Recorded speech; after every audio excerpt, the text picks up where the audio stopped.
Então, gente, novamente, boa noite.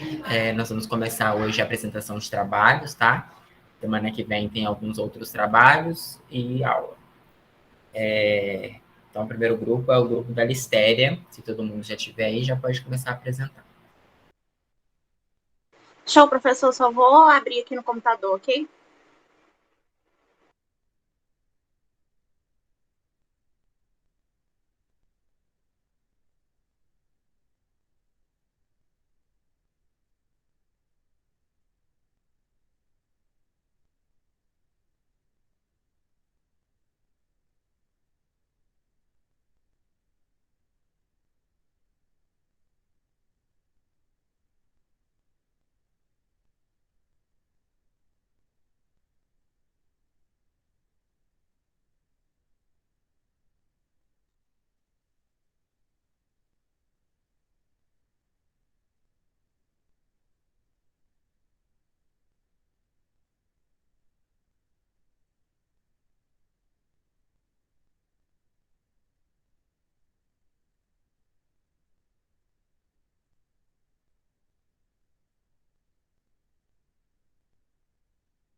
Professor, eu vou solicitar pela mesma conta, porque eu tô entrando pelo computador e pelo celular. E você aceita para mim fazer um favor, tá? Tá.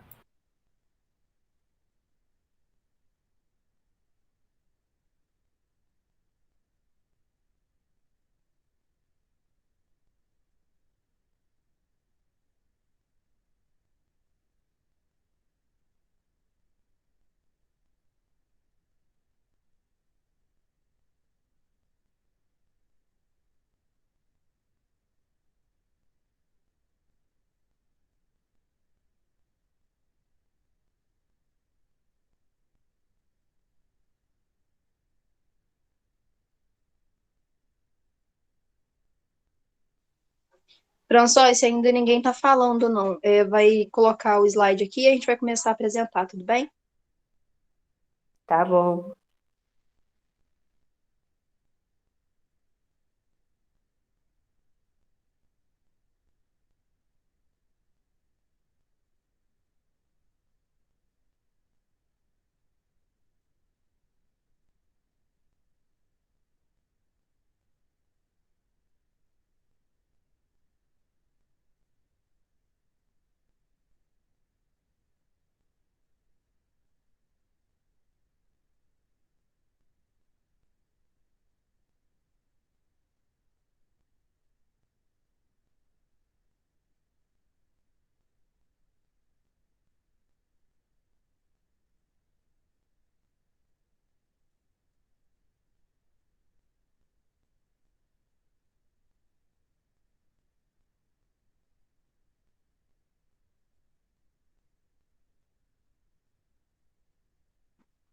Pronto, agora foi. Meu computador é um pouquinho lento só.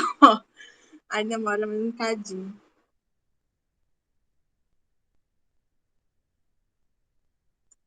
Eu não consigo fazer a apresentação, normalmente nem vai, né? Mas...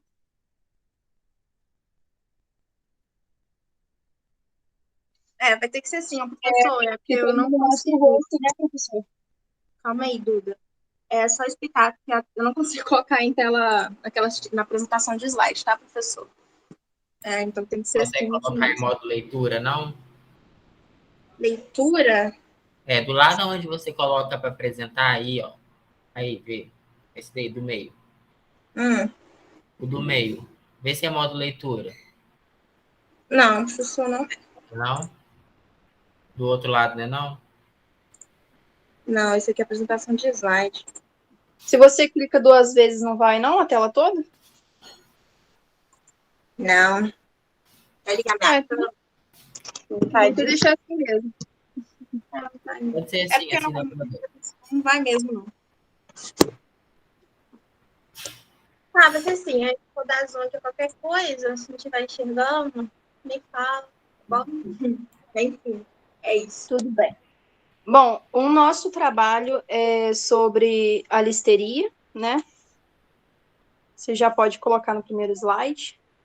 Tá, primeiramente, né, nosso grupo é Gabriela, Natália, Maria Eduarda, e o nosso trabalho vai ser sobre listeria, né, que é uma bactéria patogênica. A Duda vai começar apresentando. Boa noite a todos. Bom, listeria, né? Primeiramente, ela é um gênero, né, de bactérias, de bastonetes gram-positivos, são anaeróbios facultativos e eles se movem por flagelos. Elas crescem em temperaturas de 0 a 42 graus e elas até podem se multiplicar em temperaturas de refrigeração, mas é um processo muito lento. Passando aí para onde é encontrado, né? Primeiramente, as formas de contaminação. As suas principais formas de contaminação incluem a infecção do animal, né, antes mesmo dele passar pelo processo de industrialização. Esse é o caso mais comum. E também, assim como a transmissão por contato com fezes de aves ou a irrigação do campo com água contaminada, né? E diversos alimentos contaminados por listeria, né, pelo gênero listeria, já foram descritos na literatura, né?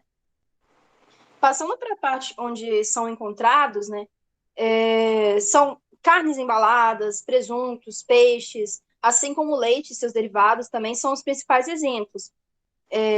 São alimentos ricos em proteínas, né, e fontes de energia de fácil aquisição. Por exemplo, a listeria monocitogenes, que é a listeria que contamina, né, os humanos, elas são mais encontradas em alimentos de origem animal. Mas, ainda assim, elas podem estar presentes em vegetais e frutas, ok? Podem ser encontradas no solo, no lodo, na água, e elas podem ser transmitidas através do consumo de água e alimentos contaminados, como os leites não pasteurizados, né, que é aquele leite, por exemplo, in natura. A professora de ontem, inclusive, estava dando um exemplo daquele leite que a gente compra em garrafa, ele não é pasteurizado, por isso que a gente tem que ferver, né? É um caso. Derivados, né? Queijos, verduras, frutos do mar, salsicha, enfim. Tudo isso. Bom, passando para a parte de espécies agora, o gênero Listeria, ela compreende 6 tipos de espécies. Só que são duas delas que vão ser o foco, né? Por quê? Só duas delas são patogênicas, que é a Listeria monocitogenes, que é a que contamina o ser humano, e a Listeria ivanovi, que é a que contamina animais, ok? E a temperatura ideal para o crescimento é entre 30 e 37 graus, né?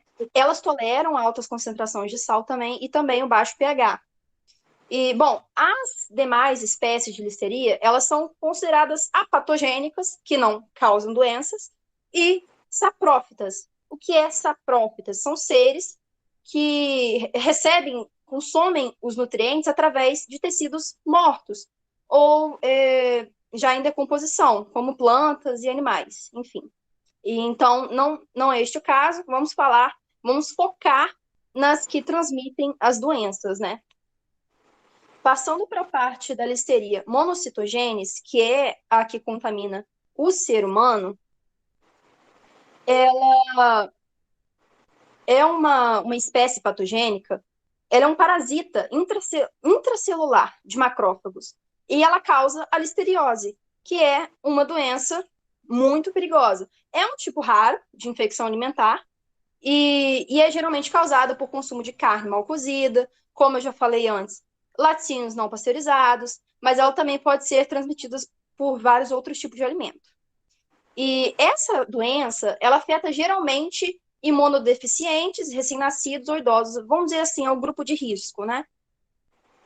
E ela tem uma mortalidade de cerca de 20%, mas no caso dessa porcentagem, é geralmente quando causa sepse ou meningite, né? Que são os casos mais fortes, né, dessa doença, que acabam causando essas duas doenças aí, que é a meningite e a sepse.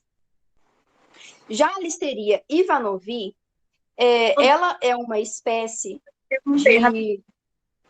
acrescento também sobre as mulheres grávidas, também estão no grupo de risco. Tem muita matéria falando sobre mulher grávida, que corre muito risco, até em blog de mulher grávida mesmo. Uai, parou de compartilhar. Só um segundo. Em blog mesmo de mulher grávida, minha internet caiu, professor, calma aí. Só um minuto, caiu no computador. Então, aí no grupo de mulher grávida mesmo, tem muito blog falando sobre as mulheres grávidas, que para falar, toma cuidado com a listeria, come os alimentos bem cozidos, bem limpinhos, verifica a origem dele direitinho. Estou conectando aqui de volta. Aí eu vi bastante coisa falando sobre isso, inclusive, aí só queria acrescentar mesmo. Estou entrando de novo, desculpa, professor.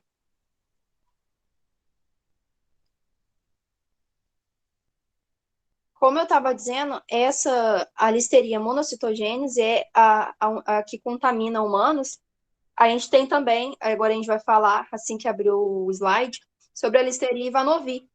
Ela causa a listeriose em animais e bem raramente em humanos. Estou quase entrando aqui, tá, gente? Desculpa mesmo.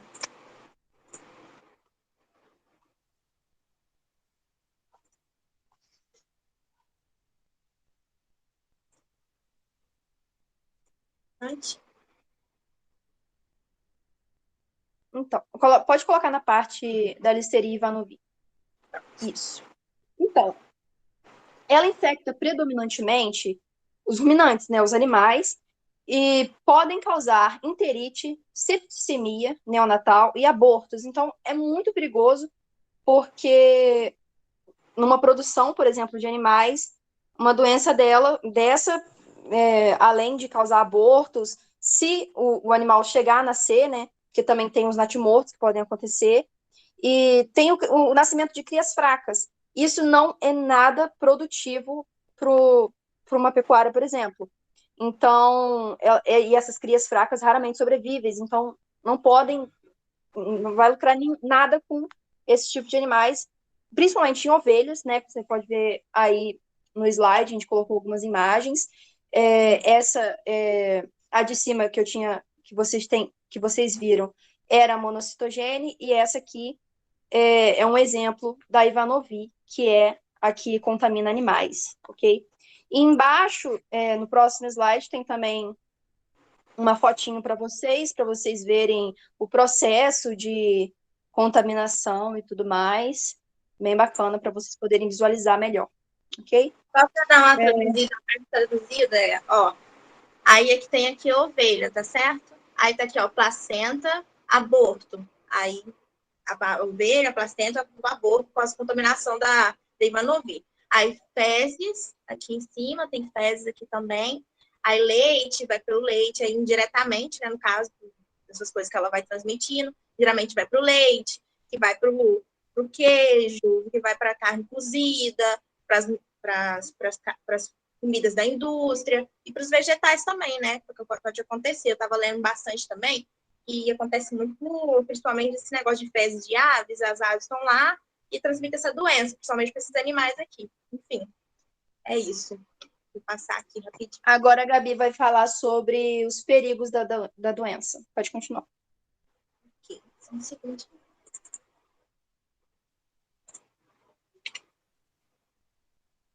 Prontinho, agora vamos falar sobre listeria, desculpa, e os seus perigos. Enfim, como já foi falado aqui... Gabriela, é listéria mesmo, tá certo. É listéria. Listéria monocitose. Listéria. Eu achava que era listeria. Não tem listeria. Não tem problema não. Eu ia falar depois no final. Cada pessoa fala de um jeito, mas o correto é listéria. Eu lembro que você me corrigiu na aula, aí depois eu fiquei, será que é listeria ou listéria? Enfim, aí aqui tem aqui a listéria e seus perigos. Aí eu quis colocar principalmente imagens, porque para ser mais autoexplicativo, porque senão ficaria muita coisa, porque a gente precisa falar da contaminação, como acontece a contaminação, geralmente quem, os sintomas que acontecem, então, sim, seria bastante coisa. Então, vamos começar por partes. Primeiramente, a listeriose. Ela infecta, como a Duda já falou, humanos. Mas humanos é uma bactéria Em animais é outra espécie, ok? Então, vamos falar sobre sinais, principalmente, que acontecem. Vamos lá, nas grávidas, geralmente, quando a pessoa está grávida, né? Se ela pegar essa doença, é muito perigosa, porque ela vai sofrer um aborto. E é uma coisa, assim, muito, assim, séria, que não pode acontecer. Então, através da ingestão de alimentos como carnes, vegetais, frios e frutas, se eles não tiver contaminado, os grupos de risco são as grávidas, idosos e as crianças, que são geralmente pessoas com sistema imunológico assim, mais sensível, que pode correr mais risco. E os sintomas assim de grávida, geralmente, ó. As grávidas, geralmente, elas têm um sintoma de gripe comum, mas a doença pode levar ao aborto. Então, a grávida ela pode estar com a gripe comum, mas pode ser a Listeria monocytogenes ali perambulando sobre ela. Pode ser por um alimento, uma carne crua que ela comeu, uma fruta mal lavada, uma coisa de mal procedência, um alimento que está ali, que ela comeu frio, salgado, alguma coisa. Então, tipo assim, é muito interessante, porque, tipo, igual assim, eu já fiz um trabalho sobre a Clostridium. E é muito interessante como todos esses alimentos sempre está envolvendo carne, sempre está envolvendo carne mal cozida, essas carnes assim que não são bem feitas. Então, é muito perigoso.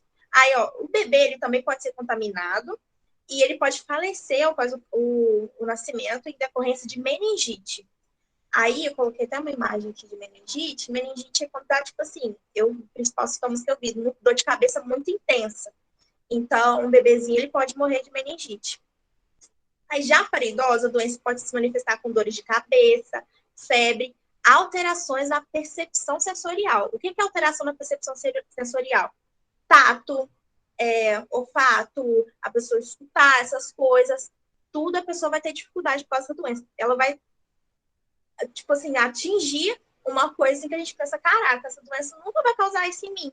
Mas realmente, tipo assim, a pessoa que ela é mais velha, que ela já está mais sensível, essa doença, ela vai acontecer as alterações na percepção sensorial.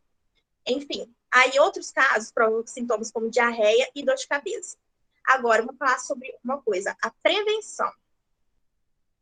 Só que aqui, eu tenho uma imagenzinha que até um chefe de cozinha, eu coloquei também a fotinha aqui de 2 velhinhos cozinhando, a bactéria aqui no meio da comida, alimentação, pode me alegrar.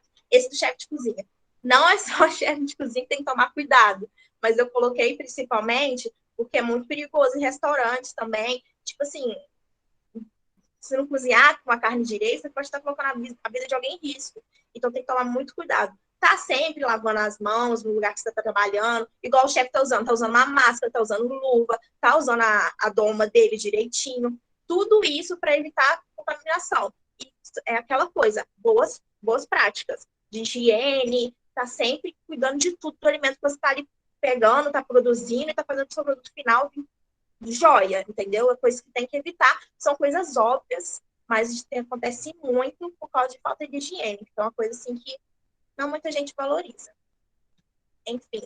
Aí também coloquei aqui a fotinha da mulher grávida, que ela tá resfriada.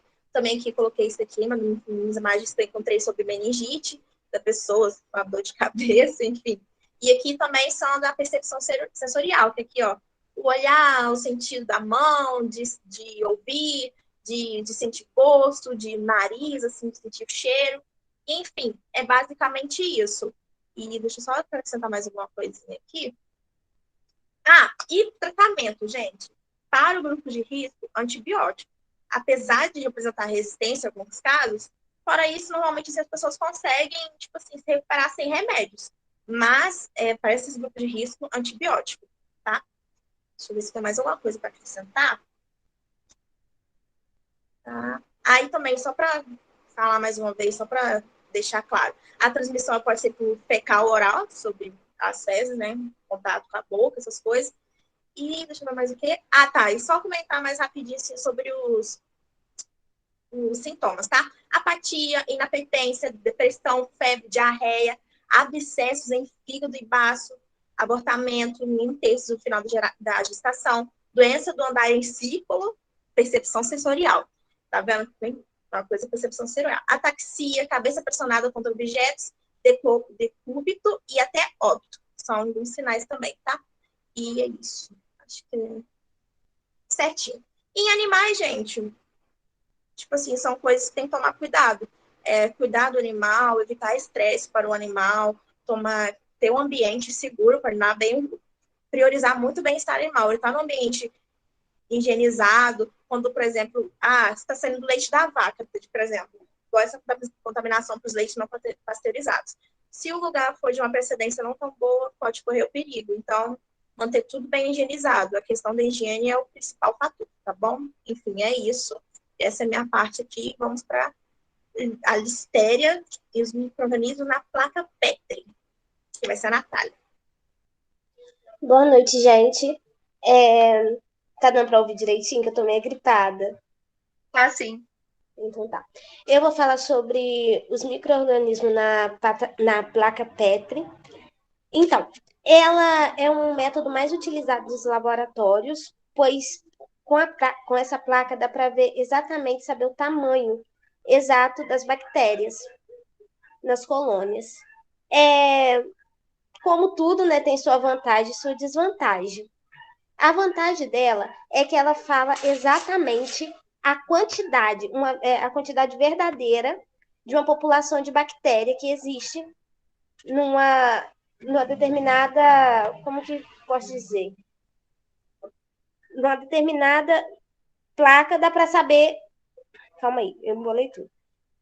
Numa determinada placa dá para saber a quantidade exata e a quantidade da família da bactéria.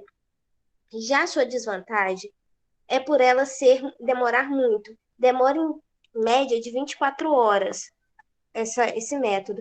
E tem alimentos que não tem como esperar. Então, infelizmente, tem alguns alimentos que não tem como usar esse método pelo fato de ser muito longo a duração. Dá para perceber na imagem que mostra aí que elas são pequenos com coloração brancas leitosas e transmite uma luz, entendeu? Nós trouxemos essa imagem aí, que dá para vocês ver direitinho. Nela se observa toda a colônia. Ali tem as pequenas coloração, né? Coloração branca ali. E elas refletem muita luz. E, pode passar, por favor. Aqui, eu peguei uma matéria que foi de agosto de 2020. Eu procurei até uma de 2021, só que eu não encontrei. Eu encontrei essa de 2020 e encontrei uma também muito legal de 2018, que eu também vou explicar um pouquinho.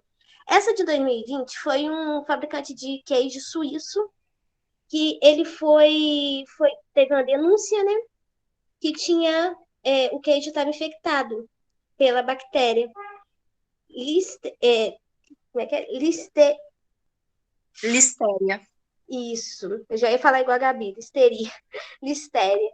Estava infectado. Com ele teve 10 mortes e 34 pessoas que adoeceram. Eles abriram, né, em maio, eles abriram esse boletim, né, e contou tudo que ocorreu, e foi em agosto soltou a matéria, dia 27, se eu não me engano. Estava investigando e tudo, mas no final a própria fábrica falou que teve um erro e um lote de queijo não tinha passado pela pasteurização e estava infectado por essa bactéria. Outra matéria também que eu achei bem interessante sobre o caso foi em 2018, que foi uma remessa de melão que estava toda infectada por essa bactéria. Nesse foram 15 feridos. Pode passar, Gabi. Essa do melão a gente nem colocamos, a gente colocamos do queijo. Sim. Do melão, só que eu achei bem interessante falar também. A do melão foram 15 contaminados que adoeceram e 3 mortes. Foi na Austrália. Também abriram, né? As autoridades falaram na época que não era um grupo de risco, né? Que era as grávidas, como a Gabi falou, grávida, idoso e crianças, ficou um determinado tempo sem poder consumir melão.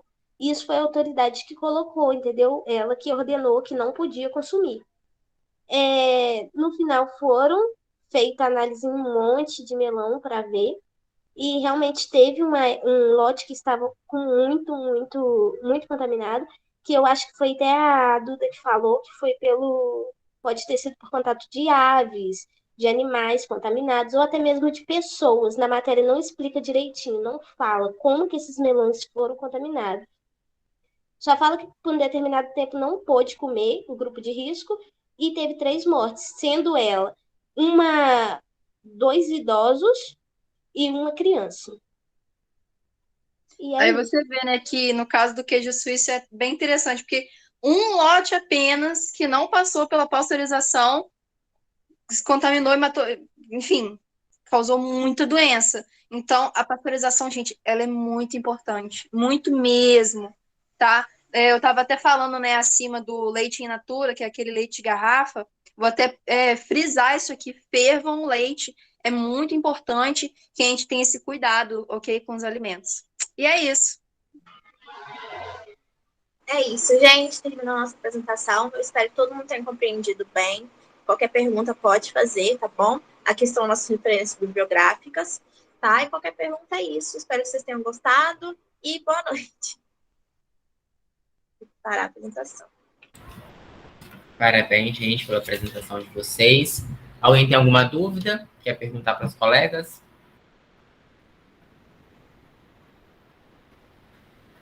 Ninguém não? Então, vamos lá, eu tenho. Eu quero saber se... Eu não lembro quem explicou, mas eu quero saber se a listéria, a Vinovi, que acomete animais, se ela é perigosa para seres humanos se a gente comer a carcaça desses animais.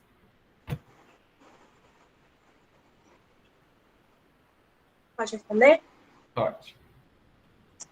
Professor, olha, tem casos de seres humanos que ingeriram, mas se eu não me engano, procurei um artigo bem grande, que ele fala assim, que alguma coisa que a gente não tem como, assim, como se diz, ela como se ela passasse pela gente e ela não oferecesse tanto perigo quanto que oferece a monocitogênese, esqueci o nome. Monocitose.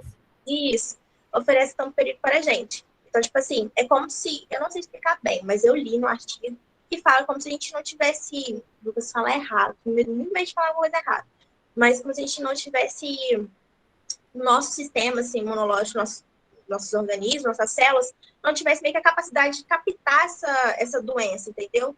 Pode acontecer casos, entendeu? Mas, tipo assim, pelo que eu li, eu entendi isso, tá? É isso mesmo. Existem Sim, casos...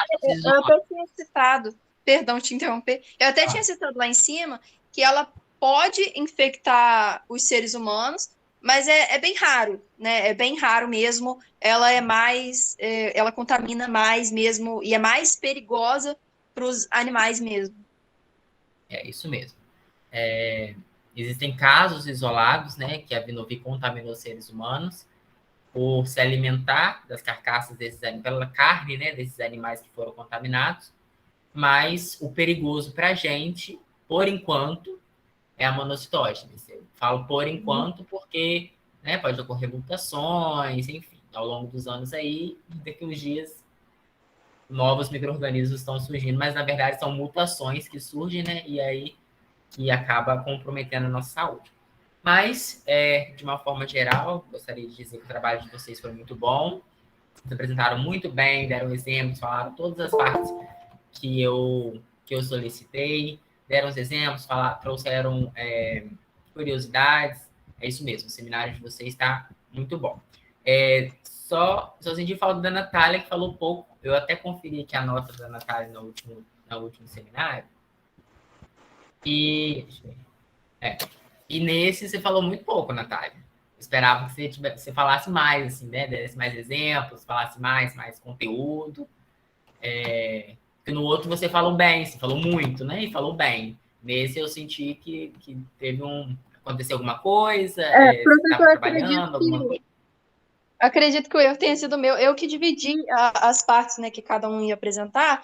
Talvez a quantidade a parte, né, que eu tinha separado para ela, talvez tenha sido pequena. Acredito que o erro tenha sido meu mesmo, que eu coloquei. Eu dividi lá, né, que você citou as perguntas, a quantidade de coisas que você queria no trabalho.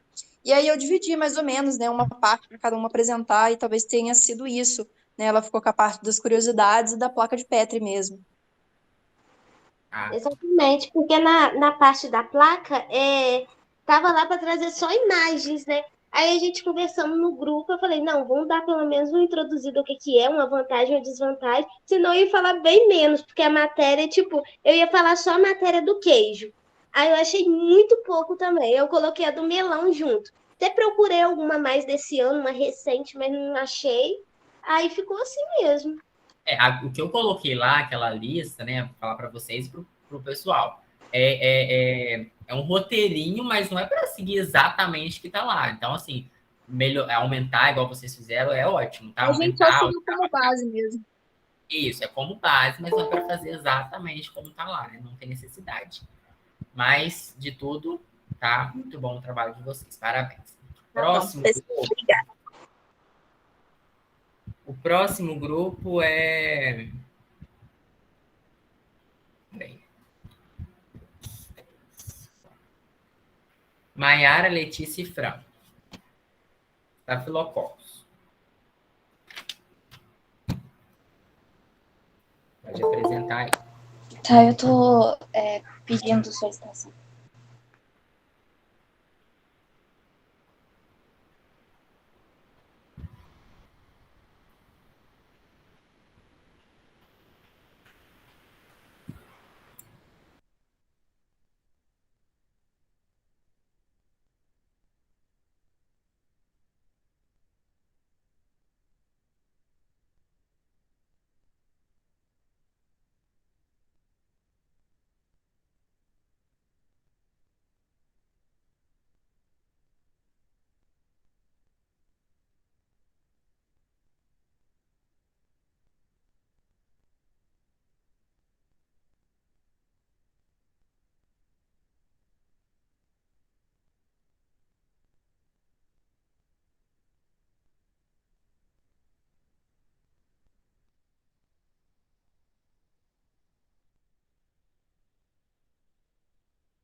Fran? Oi? Gente, pra que vocês estão colocando o nome aí? Pode começar a apresentar. Eu acho que eles colocaram o nome por causa de presença, professor.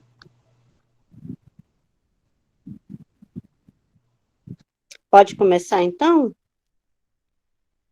Pode.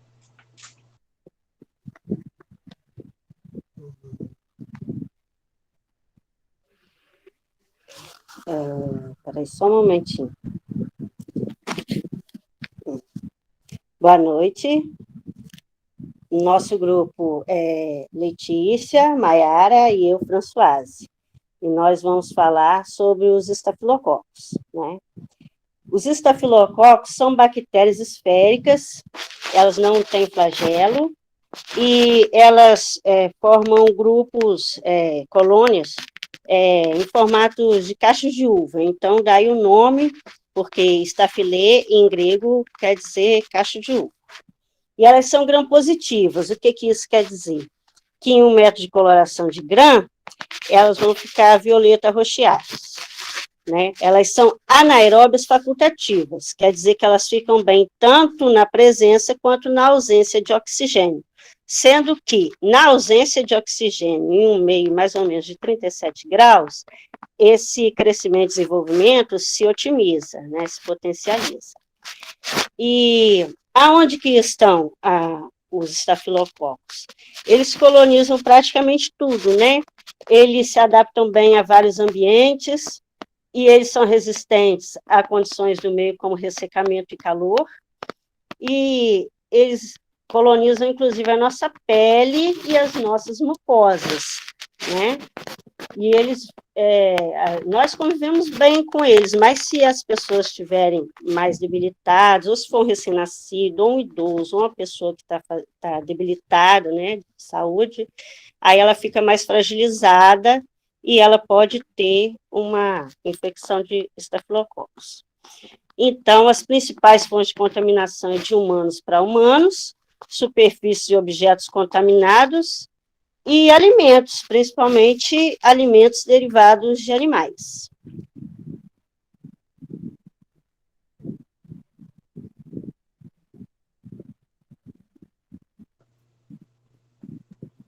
França, muta o seu microfone, por favor. Obrigada. Ok. Eu vou apresentar sobre as principais espécies. A Fran falou um pouco, né? Dentro desse gênero, Staphylococcus, existem 37 espécies, sendo que somente 17 espécies podem ser achadas em amostras humanas. Esse gênero ele pode ser classificado em 2 grupos, de acordo com a presença ou ausência da enzima coagulase. Assim, as espécies que possuem a enzima são denominadas coagulase positiva, sendo o Staphylococcus aureus a única espécie desse grupo. E as espécies que não possuem são chamadas de Staphylococcus coagulase negativa, cujas principais espécies são Staphylococcus epidermidis e Staphylococcus sapróticos.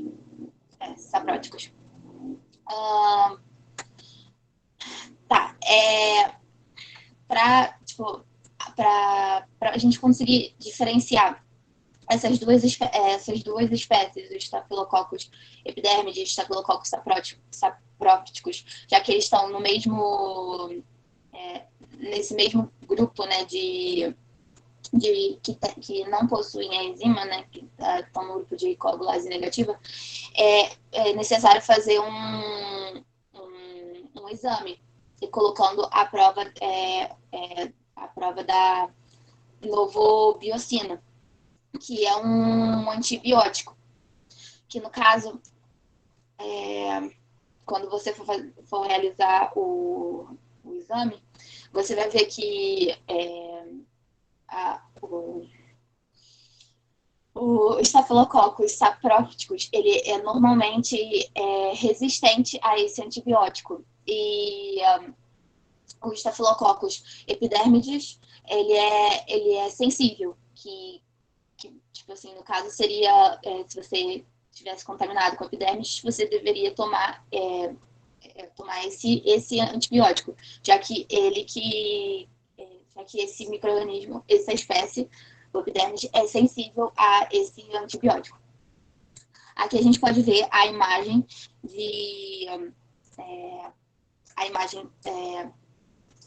da placa de Petri com essas bolinhas brancas que, na verdade, eles são discos de papéis, porque é um exame realizado que se chama antibiograma, que é um teste de sensibilidade antimicrobianos. Ele uma das maneiras de fazer esse teste pelo antibiograma por difusão em H, que é esse exemplo aqui. Esses discos, eles contêm diferentes antibióticos, e aí você vai observar a interação entre o micro-organismo que está dentro da placa com esse antibiótico. E aí, quando aparece essa parte transparente em volta do disco de papel, você vê que esse micro-organismo ele é sensível a esse antibiótico. Agora, quando não aparece nenhuma parte transparente em volta do disco, significa que ele é resistente ao antibiótico. E uma maneira de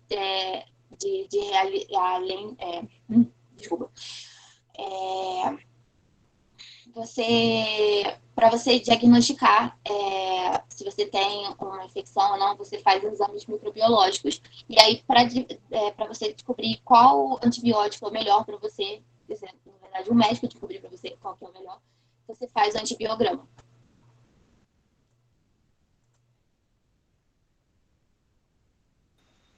Bom, então falando um pouquinho especificamente do Staphylococcus aureus, né? É uma bactéria que é gram-positiva, né? E ela já está presente nos adultos, em adultos saudáveis. Então, já é comum que as pessoas tenham essa bactéria, então vai ser um portador, sem que essa bactéria faça mal para essa pessoa. Então, ela já está presente na nossa microbiota humana naturalmente, né? E aí, essa bactéria, né, Staphylococcus aureus, ele pode causar vários sintomas da pessoa. Então, vai desde uma infecção simples, né? Que a gente pode ver a questão de uma espinha ou de um furúnculo, né? Ou até levar em casos mais graves, casos mais severos, por exemplo, uma pneumonia e tudo mais. Os sintomas vai depender muito de como que a pessoa se contaminou. Então, o local de contaminação vai depender... os sintomas vai depender do local de contaminação. Então, alguns sintomas que podem ser comuns. Alguns sintomas que podem ser comuns. Questão de febre, a pessoa pode sentir dor, a pessoa pode ter inchaço, né? E aí pode acontecer também uma infecção generalizada. Então, a pessoa ela pode se contaminar por questão de ferimento. Então, se a pessoa tiver com um ferimento aberto, algum machucado aberto, a pessoa pode se contaminar com a bactéria por ali, ou pode se contaminar também com seringa, né? Seringa médica, que vai levar, aquela seringa vai levar a bactéria para a corrente sanguínea da pessoa, levando a uma infecção generalizada, e isso vai comprometer outros órgãos. Então, aí a gente já tem uma questão muito mais severa que Staphylococcus pode causar para a pessoa, né? E aí, como que vai ser tratada essa questão? Ela vai ser tratada com antibiótico, acredito que como na maioria, né? Mas o primeiro passo é o médico identificar se a bactéria vai ser resistente àquele antibiótico. Se a bactéria não for resistente, aí parte para o tratamento com o antibiótico. Aqui a gente citou algumas doenças que podem ser causadas, né, pelo Staphylococcus, então são algumas doenças até que a gente já conhece, mas que a gente desconhece a procedência dela.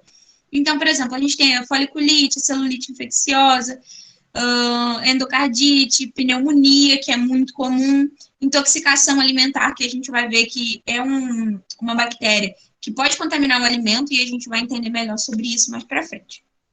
Pode passar.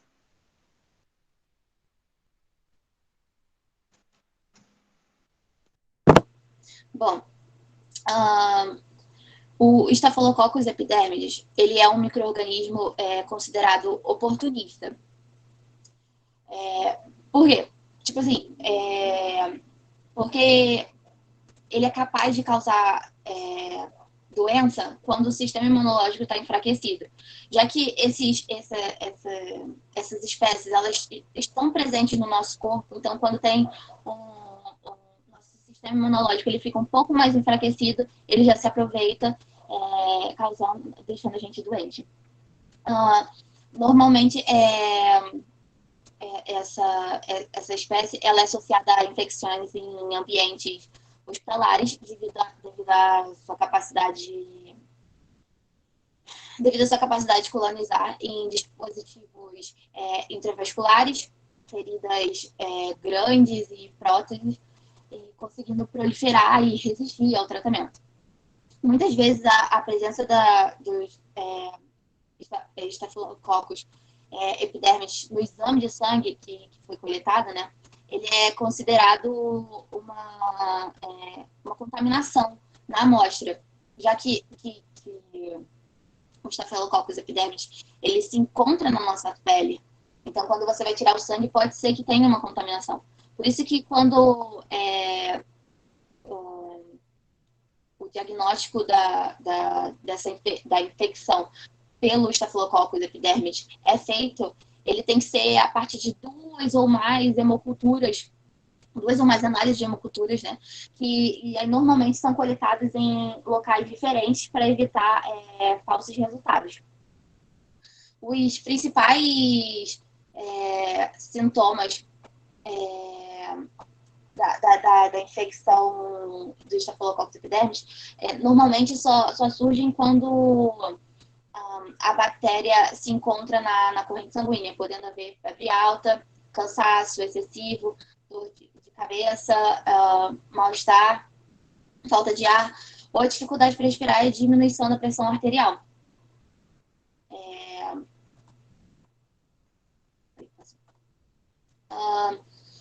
O Staphylococcus saproptóticos, ele é uma bactéria gram-positiva, como a Fran já tinha dito antes.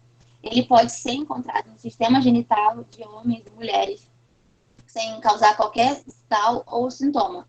Mas quando tem um desequilíbrio na microbiota genital, seja devido a estresse, má alimentação, falta de higiene, doenças, pode haver proliferação dessa bactéria e aparecimento de sintomas de infecção urinária, por exemplo, né? Que seria dor e dificuldade para urinar, urina turva, sensação de não conseguir esvaziar a bexiga, febre baixa e persistente, né? É importante que a infecção ela seja identificada e tratada corretamente, pois senão a bactéria ela pode permanecer mais tempo no seu corpo e vai resultar a infecção ou pedras nos rins, ou até se chegar a corrente sanguínea vai atingir outros órgãos e vai caracterizar uma septicemia, né, que é uma infecção generalizada pelo corpo. E aí, apesar de ser menos frequente nos homens, a infecção por Staphylococcus sapropticus pode resultar em epididimite, que é uma inflamação no tubo, na parte de trás do testículo, que armazena e transporta o esperma. Pode também ter uretrite, que também é um tipo de inflamação, e prostatite, que é uma infecção na próstata, sendo importante que o diagnóstico seja feito corretamente e o tratamento iniciado logo em seguida. Um ponto importante de se tocar é que quando a gente vai fazer um antibiograma, a gente vê se o micro-organismo, né, ele é resistente ou sensível ao antibiótico. Mas o problema de ser resistente ao antibiótico está focado muito na população, que geralmente se automedica ou se medica de forma errada, mesmo com a instrução da receita médica. Isso vai fazendo com que o micro-organismo, a bactéria, o fungo, ele se torne mais resistente àquele antibiótico e o antibiótico não faça mais efeito nele, e aí tornando mais difícil, né, a recuperação daquela pessoa.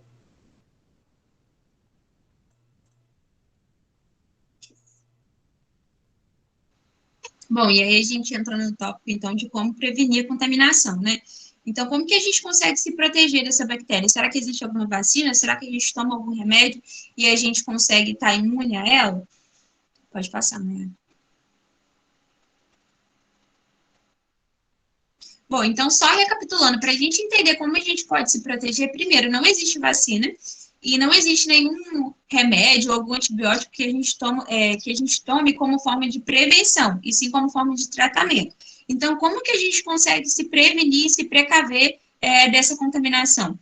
Lembrando como a gente se contamina. Então, só relembrando aqui, como a Fran falou, as formas mais comuns de contaminação, né, é o contato direto com uma pessoa que já está infectada, a contaminação também por objetos ou espaços que estejam contaminados, ou até a gente inalar algumas partículas e algumas gotículas no ar que estejam contaminadas também, né? Pode passar, né?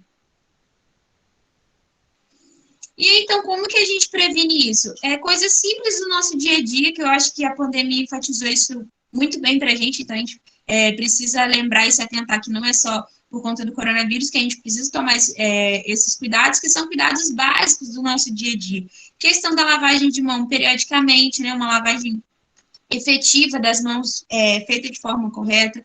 Evitar o contato com pessoas já infectadas, né, então, se a pessoa está com uma hipótese, né, a pessoa está achando que está infectada, ou então a pessoa já tem certeza. É interessante que a gente evite esse contato e manter sempre os objetos nos lugares devidamente limpos, né, fazer uma limpeza periódica, que é algo também já comum dentro do nosso dia a dia. Pode passar.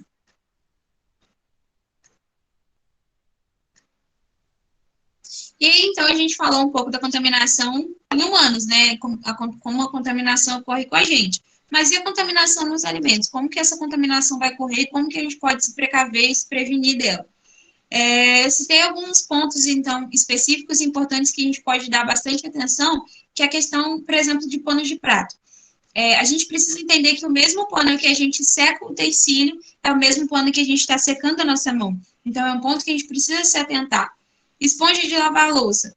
A mesma esponja, por exemplo, que lava um utensílio ou uma panela que pode estar com um resto ou com algum alimento contaminado, é a mesma esponja que vai lavar os outros utensílios, né?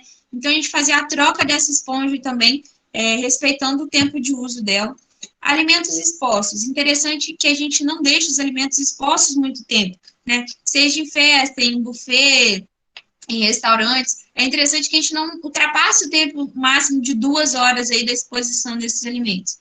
Cozimento dos alimentos, cozinhar sempre os alimentos. A gente sabe que o calor ele tem uma capacidade de inibir, de até destruir essas bactérias, né? E aí, no cozimento, dentro do ponto de cozimento de alimentos, eu gostaria de ressaltar a questão da carne moída. Por quê? Quando a gente vai cozinhar um filé ou uma carne em pedaço, a gente tem ali uma superfície de contato que o calor vai entrar em contato com aquela superfície ali e vai conseguir inibir aquelas bactérias.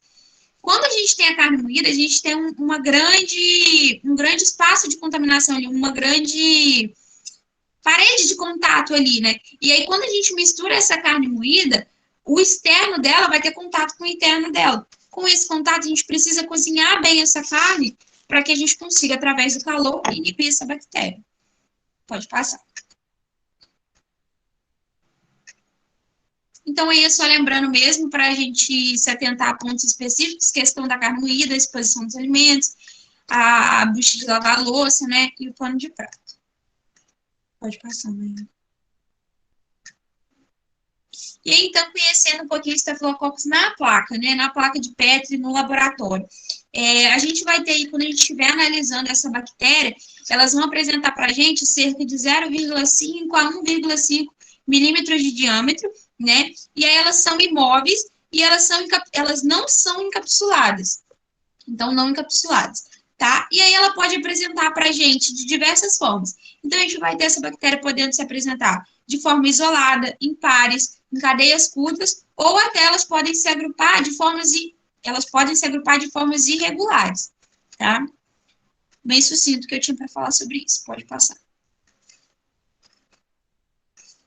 E aí são 2 matérias, né?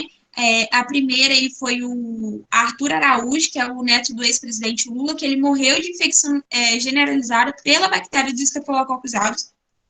Eu esqueci de falar que, dentre as bactérias de Staphylococcus, a Staphylococcus aureus é a que apresenta mais risco, né? É a que pode ser a mais perigosa, digamos assim. E a outra matéria do jornal da USP, então a primeira eu tirei do jornal da Folha de São Paulo, e a segunda é do jornal da USP, na Universidade de São Paulo, que algumas pesquisas e algumas análises apontaram a presença de estafilococcus na água potável dos bebedouros lá da universidade. Porém, a presença dessa bactéria não apresentava risco à saúde de quem consumia aquela água, né? Mas aí é uma matéria de 2019 essa. É isso, pode passar. E aí são algumas referências, né, de onde a gente tirou o conteúdo e tudo mais. É isso.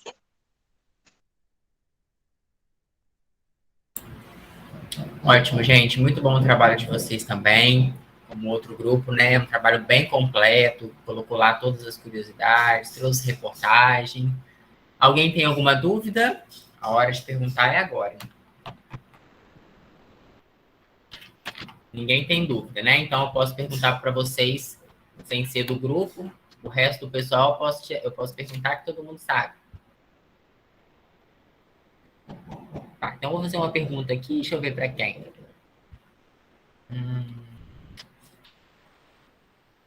Gisele de Lima, França. Posso perguntar, Gisele? Tá afiada, sabe tudo? Oi, afiada, não sei. Tô brincando, não vou perguntar não. Gente, eu preciso que vocês prestem atenção no trabalho de todos os colegas, tá? Façam perguntas, é importante fazer pergunta, não para testar o conhecimento dos colegas, mas é porque eu sei que vocês vão ficar com dúvidas. Bom, então, assim, por exemplo, ó, eu tenho algumas dúvidas aqui. O que é coagulase positivo e negativo? É quando Por que dá esse nome? por causa da coagulação. Se o Staphylococcus aureus ele vai ter essa enzima que vai ajudar a coagular e os outros dois que eu tinha citado não vão ter essa enzima. Coagular o quê, Mayara? Coagular o sangue. Muito bem, parabéns. É exatamente isso. Inclusive, quando a gente faz análise, né, coagula o plasma, e aí a análise também pode ser dessa forma. Se coagulou, ela é coagulase positiva. Se não coagulou, ela é negativa. E aí você sabe a diferença qual bactéria que é que você está estudando ali. Muito bem. Agora uma curiosidade. Vocês falaram sobre o Staphylococcus aí, o epidermidis, que ele está na pele, né? Que a gente vai tomar vacina e às vezes, não sei se vocês falaram de vacina, ou tirar sangue, alguma coisa, está na pele e tal. Quando a gente vai tirar sangue, eles passam álcool, né? O algodãozinho. Vocês já tomaram a vacina da Covid, né? Vocês tomaram aqui em Bom Jesus, todo mundo? Tomei, mas Pois eu é. sou Então, quando eu tomei a primeira dose, a menina passou o algodãozinho com álcool. E antes de eu tomar a segunda dose, eu fiquei sabendo que eles não estavam mais passando o algodão com álcool. E eu falei, não, gente, não é possível. Tem que passar algodão com álcool, porque tem que esterilizar. E, na verdade, não, eles não estão passando mais algodão com álcool. É um algodão seco. Eles pegam lá, passam o algodão seco e aplicam a vacina. Isso é um problema muito sério, muito grave, né? Por quê? Por conta do estafilococcus, né? Principalmente, mas não só o estafilococcus. Porque, às vezes, a contaminação está até no algodão. Não precisa estar na nossa pele, pode estar no algodão. E aí você vai contaminar, quer dizer, já tem os sintomas, né, da reação da vacina, né, que dependendo da vacina, já é um sintoma bem, bem grande, né, que dura aí 2 dias. Imagina se a pessoa pega uma doença dessa, por conta da vacinação, confunde com sintomas, isso leva à morte, né, confunde com sintomas da reação da vacina. Isso leva à morte. Então, é um problema grave de saúde mesmo. Não passar álcool, uma coisa simples, né? Não passar álcool no algodão. Mas é um problema grave de saúde pública que está acontecendo. Eu tinha outra pergunta. Vocês falaram sobre bactéria encapsulada. O que é isso? Você sabe?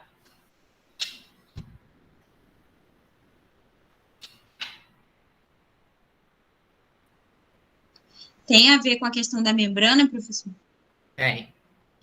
Então, que tem bactérias que possuem a questão da parede celular e tem bactérias que não possuem. Mais ou menos isso. Vou explicar. A bactéria encapsulada nada mais é que uma cápsula que a bactéria tem, algumas bactérias têm, para se proteger dos glóbulos brancos. Glóbulos brancos, né, é o que está presente lá no sangue, que combate a infecção, né, que combate as bactérias. Algumas bactérias têm essa cápsula de proteção, né, que tem a ver aí com a membrana, muito bem, e outras bactérias não. Então, elas são realmente resistentes, são realmente perigosas, principalmente por conta disso, dessa encapsular. Então, bactérias encapsuladas é isso, essa cápsula que elas têm de proteção contra os glóbulos brancos, que é o que nos protege. Mas, de uma forma geral, eu só senti falta da Fran, que falou muito pouco, falou muito bem, com propriedade na introdução, mas falou muito pouco, Fran. Você tá aí ainda? Tô. Pois eu também achei. Também achei que meu texto não ficou muito legal. Mas você preparou, né, Fran, o seu trabalho, né? Sim, porque assim, a minha parte, como era introduzir o assunto, né, das características gerais e o localização preferencial dessas bactérias, o meu assunto ficou nisso, você entende? Entendi, não, tudo bem. Então, eu cheguei até onde que eu achei que eu não ia cobrir algo a mais, ou o tempo das meninas, entendeu? Eu tentei ser direta e reta no que eu tinha que dizer. Tudo bem. Falou com propriedade, você sabia o que estava falando. Inclusive, você já trabalhou em algum laboratório de micro? Já fez estágio, alguma coisa? Não. Não, não, ainda não. Porque assim, pelo menos os trabalhos que eu vi você apresentando, todo mundo, a Letícia também fala muito bem, a Mayara fala muito bem, mas eu acho que você, quando fala de microbiologia, parece que tem uma paixão no falar de microbiologia, por isso que eu estou perguntando, porque parece que você trabalhou no laboratório. Não, mas eu vejo muita coisa, eu vejo até assim, microbiologia médica, eu vejo também, para poder ver alguns detalhes, algumas coisas. Então, eu sou muito curiosa, sabe? Tá, joia. Então, tá certo, é isso mesmo. Então, nos próximos trabalhos, Fran, procura falar mais. Se você achar que tá pouco, conversa no grupo, fala, gente, eu quero falar mais coisa. Porque, assim, você falou a introdução, falou muito bem e tal. E aí, quando as meninas começaram a explicar os outros temas, eu acabei esquecendo que você estava no trabalho. Entendeu? Porque você falou no início, aí depois o trabalho se desenvolveu. Então, assim, quando a pessoa geralmente fala no início, uma dica para todo mundo, tá? Quando a pessoa fala, mesmo que muito, no início, no final, tenta falar alguma coisa, tenta concluir, tenta fazer um comentário, botar outra curiosidade, entendeu? Tenta concluir para quem está avaliando lembrar que você está no trabalho. Lembrar que você falou no início, entendeu? Quando o trabalho assim é um pouco maior, tá bom? Mas de maneira geral, o trabalho de vocês é muito bom também, tá? Obrigado. E o próximo aí, vamos ver aqui quem que é o próximo.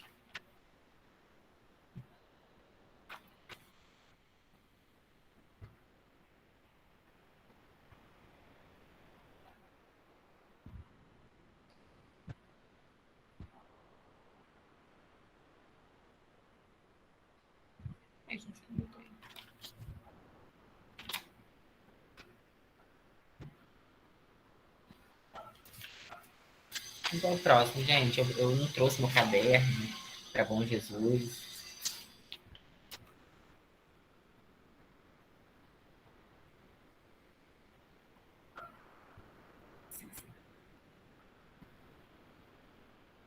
Beatriz Cristiano. Bacilos. Boa noite, professor. Boa A noite. Beatriz está tendo problema com a internet. Ela até mandou mensagem para o senhor. Mandou aonde? No WhatsApp? Agora? Acho que sim.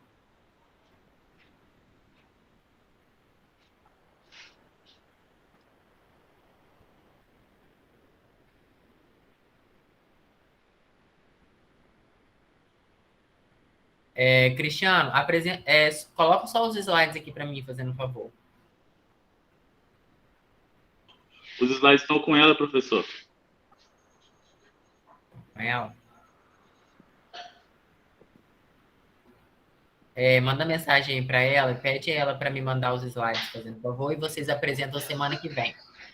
Ok, Pede ela para me mandar agora, por favor. tá bom.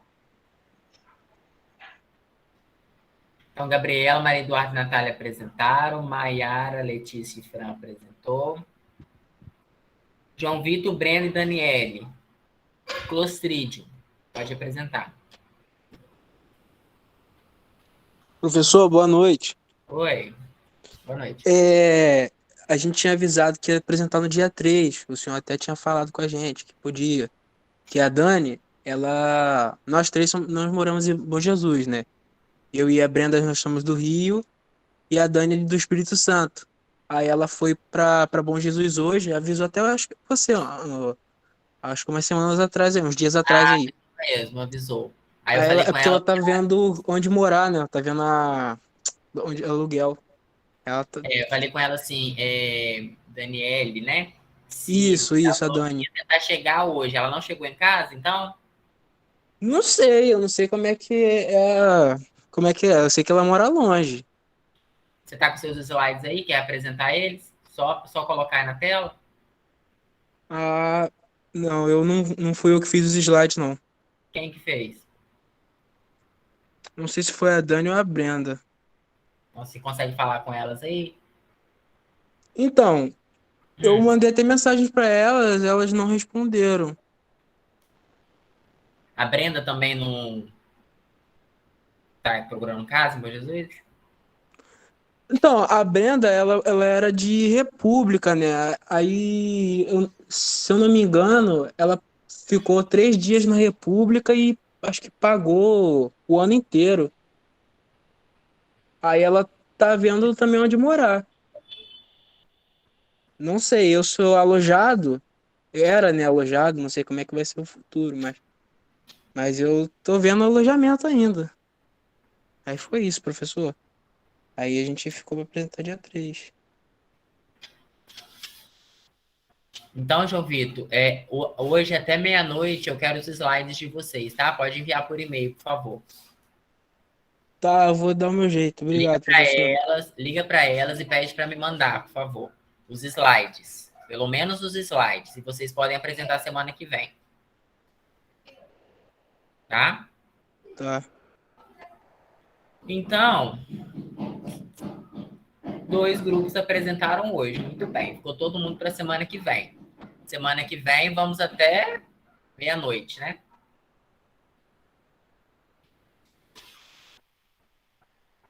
Semana que vem ficou Ana Clara, Brenda da Silva e Joalisson, Gisele, Larissa e Natan,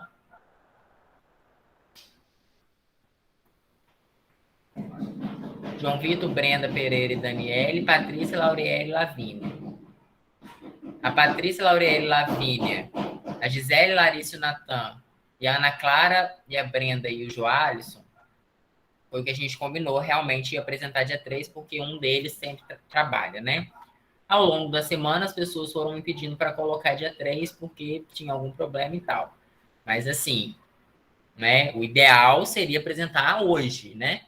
Eu autorizei, mas tinha esse problema, mas pelo menos os slides, né? Poderia apresentar agora. Cristiano, você não consegue que a Beatriz, não sei, nem conheço. A Beatriz te mande, não, os slides para você apresentar aqui? Boa noite, professor. Estou tentando entrar em contato com ela aqui. Tá, eu espero.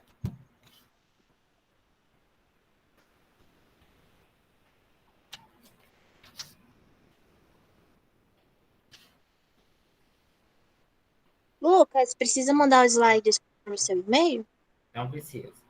Tá bom.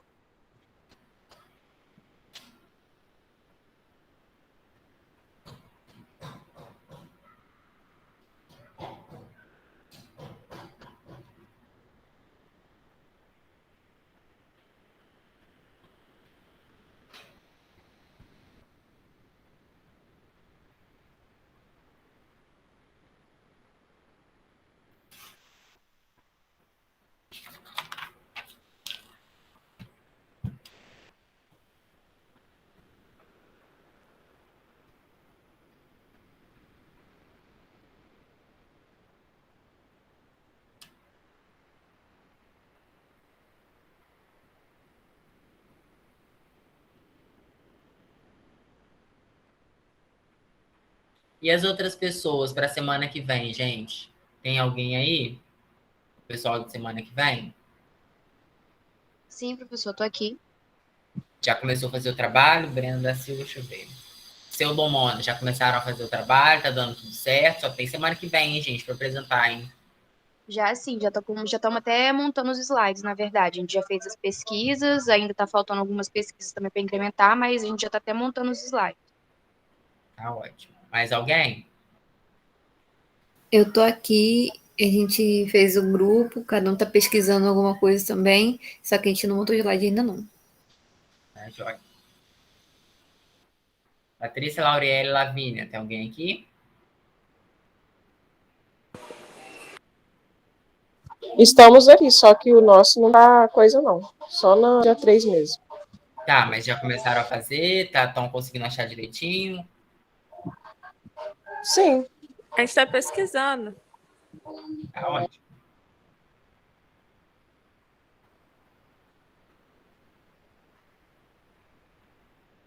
Lauriele. Hoje eu estava na rua, em Bom Jesus, e alguém gritou na rua assim, Lauriele! Deve ser você, né? Eu não conheço, eu não sei quantos Lauriele tem em Bom Jesus, não, mas eu acho que era você. Só luta. Em frente da JNF. Ah, então era eu mesmo.